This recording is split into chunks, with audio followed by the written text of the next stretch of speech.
वाक्य बन गया मोहन फल खा रहा था।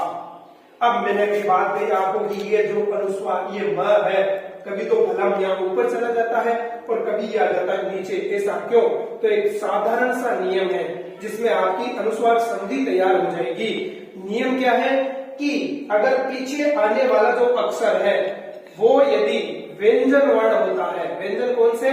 क से लेकर के ह तक की जो ध्वनि है, अगर उनमें से कोई वर्ण आएगा तब वो ऊपर रहेगा। उदाहरण के लिए इधर देखिए, यहाँ पर है प, तो प होने की स्थिति में प एक व्यंजन वर्ण है इसलिए ये वहां ऊपर चला गया। आगे ग एक व्यंजन वर्ण है इसलिए ये ऊपर आ गया। लेकिन अ एक स्वर वर्ण है इसलिए ये म नीचे आ गया, इसलिए नीचे रहेगा। तो आपके साधारण सा एक अनुस्वार संधि का नियम बन गया कि यदि म के बाद में अगर स्वर वर्ण की आवृत्ति हो रही है, स्वर्ण वर्ण आ रहा है, आवृत्ति की अक्षर आ रहा है, तो म रहेगा व्यंजन की स्थिति में नीचे और व्यंजन की स्थिति में ऊपर अनुस्वार के रूप में और स्वर की स्थिति में नीचे रहेगा। तो यहाँ पर आपकी स्वर संधि के साधारण से एक स्वर संधि तैयार हो गई। इसके बाद दूसरा वाक्य बनाते हैं तुम सब। अब तुम सब की संस्कृत आपको रटनी पड़ेगी। तुम, तुम, युवा तुम दोनों और यूयम तुम सब। यूयम लिखेंगे तो ध्यान में रहे कि यूयम कुछ इस प्रकार से लिखा जाता है जिसमें यू पर मात्रा बढ़ी आएगी। यूयम का मतलब तुम सब। अब पुस्तक को, तो इसमें द्वितीय विभक्ति में रूप बनाएंगे पुस्तक को, तो रूप बनेगा पुस्तकम। ये द्वितीय विभक्ति का रूप बन गया। अब यहाँ भी ये मैं नीचे, क्योंकि सब के आगे क्या लग रहा है? ए लग रहा है। ए एक स्वर वर्ण है इसलिए मैं नीचे आ जाएगा। अब पढ़ने वाले हैं तुम सब। अब तुम सब के लिए कौन सा पुरुष? तो वो है मध्यम पुरुष। मध्यम पुरुष का कौन सा वचन?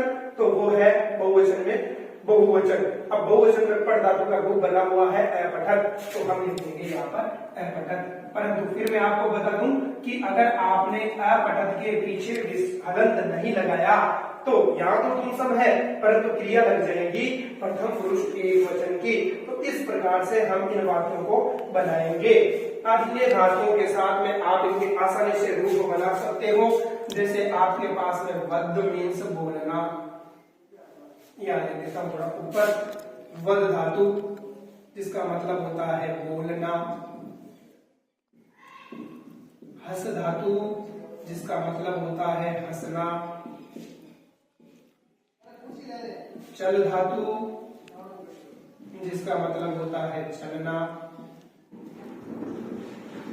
दृश्य धातु जिसका मतलब होता है रूप बढ़ेगा ये पश्य से और मतलब होगा देखना। और बहुत सी धातुएं हैं जो एक साथ लिख दूंगा आपको, इनके रूप इसी प्रकार से बनेंगे। वध धातु का बनेगा वदिष्यति, वदिष्यतः, वदिष्यन्ति, वदिष्यसि, वदिष्यतः, वदिष्यत्, वदिष्यामि, वदिष्यावा, वदिष्यामा। चलिष्यति, चलिष्यतः, चलिष्यन्ति, चलिष्यसि, चलिष्यतः, चलिष्यत्, चलिष्यामि, चलिष्यावा, चलिष्यामा। हर किसी को बनाएंगे इस प्रकार से रूप बन जाएगा। दृढ़ लकार में रूप कुछ अलग बनेगा। दृढ़ लकार का रूप यहाँ पर बनेगा द्रक्ष्यति। अब मैंने आपको बताया लट लकार में तो इसका रूप बढ़ेगा 5 में से एक लकार सिर्फ दृढ़ को छोड़ करके, केवल 4 जो लकार है इसको छोड़ के उनमें पश्यति, पश्यतः, पश्यन्ति इस प्रकार से रूप चलेगा। अपश्यत, अपश्यताम, अपश्यत चलेगा।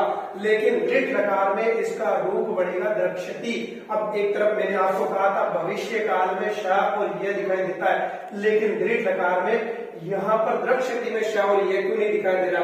तो दिखाई दे रहा है। मैंने आपके सामने क्ष लिखा है, इस अक्षर के टुकड़े करेंगे तो इसमें पहले आएगा क, बाद में आएगा श और फिर इसके बाद में अपने पास है ऑलरेडी यह, तो हमें दिखाई दे रहा है श और यह इसके जैसे ही। तो द्रक्ष्यति शब्द में भी दृढ़ लकार है। इसके रूप बनेंगे द्रक्ष्यति, दृक्ष्यता, दृक्ष्यन्ति, द्रक्ष्यसि, दृक्ष्यतः, दृक्ष्यत्, दृक्ष्यामि, दृक्ष्यामा, दृक्ष्यामा। और कुछ या बनाते हैं लकार में तो अवदत, अवदताम, अवदन, अवदतम, अवदतम, अवदत, अवदम, अवदा, अवदा। इसी प्रकार अहसत, अहसताम, अहसन, अहसह, अहसतम, अहसत, अहसम, अहसाम, अहसाम। चल धातु के चलत, अचलताम, अचलत, इस प्रकार से रूप बन जाएंगे। दृश्य धातु का अपश्यत, अपश्यताम, अपश्यन, अपश्य, अपश्यतम, अपश्यत, इस प्रकार से रूप चलते जाएंगे। तो जितनी सिमिलर धातुएं हैं उनके रूप बना दूंगा। कुछ ऐसी धातुएं हैं जिनके रूप पांचों नकारों तक परिवर्तित चलते हैं, तो उनके मैं आपको सारे जो भी मेरे पास में नोट्स हैं उनके नोट्स शेयर कर दूंगा, आप उनको याद करें, क्योंकि इतनी सारी धातुएं एक साथ आपको लिखा करके सबका अर्थ बताना मुश्किल है, इतना संभव नहीं है। आपको जितनी आसान धातुएं बताई है उनमें ये सारे आसान रूप बनने वाले हैं, इनको आपको एक को याद करना, इसके बाद में ये सारे रूप अपने आप याद हो जाएंगे और वाक्य धीरे धीरे हम अपने वाक्यों का लेवल बढ़ाते जाएंगे। वह शाम को संस्कृत की पुस्तक पढ़ेगा, इस प्रकार के वाक्य ये शब्द रूपों का समावेश है। बड़े से बड़ा वाक्य हम तैयार कर लेंगे, परंतु धीरे धीरे आगे बढ़ेंगे। पहले हमने वह पढ़ेगा बनाया, अब पुस्तक को भी ऐड कर लिया, इस प्रकार से वाक्यों की तरफ आगे बढ़ते जाएंगे। तो आप इन रूपों को अच्छे से याद करें और इनका यहाँ पर सरल सरल वाक्य लिख करके उनका प्रयोग करें। आज आप अपने वाक्य बना करके साधारण से वाक्य और नीचे पेज के नीचे शेयर करेंगे। मैं देखूंगा कि आपने कितनी गलती की या आपको कितना समझ में आ रहा है। आशा करता हूं आप इनको जल्दी याद करोगे और इनके कर्ताओं को सबको याद करके इनका प्रयोग कैसे किया जाता है इस प्रकार आप करेंगे। और साथ ही साथ आपसे एक निवेदन है कि आप पेज को ज्यादा से ज्यादा सब आगे शेयर करें और अपने दोस्तों को कहें कि अगर आपको संस्कृत का अच्छा ज्ञान लेना है तो पेज पे आए और अच्छे से इसको समझे और याद करें। धन्यवाद।